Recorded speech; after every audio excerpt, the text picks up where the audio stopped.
এই মুহূর্তের সবচেয়ে গুরুত্বপূর্ণ খবর, বিজেপির পুরনো যুব নেতারা কোথায়? কেন পাত্তা পাওয়া যাচ্ছে না পুরনো যুব নেতাদের?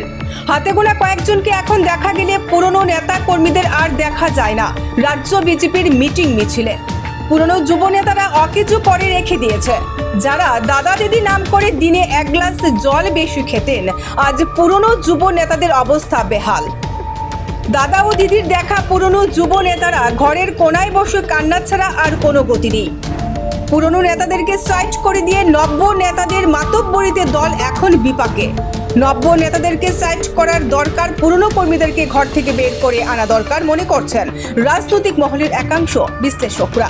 না হলে 28-এ ক্ষতি হতে পারে বিজেপির, সেদিকে লক্ষ্য দেওয়া দরকার রাজ্য নেতাদের। আপনাদের আবারও জানিয়ে রাখছি, এই মুহূর্তের সবচেয়ে গুরুত্বপূর্ণ খবর, বিজেপির পুরনো যুব নেতারা কোথায়? কেন পাত্তা পাওয়া যাচ্ছে না পুরনো যুব নেতাদের? হাতে গোনা কয়েকজনকে এখন দেখা গেলে পুরনো নেতা কর্মীদের আর দেখা যায় না রাজ্য বিজেপির মিটিং মিছিলে। পুরনো যুব নেতারা অকেজো করে রেখে দিয়েছে।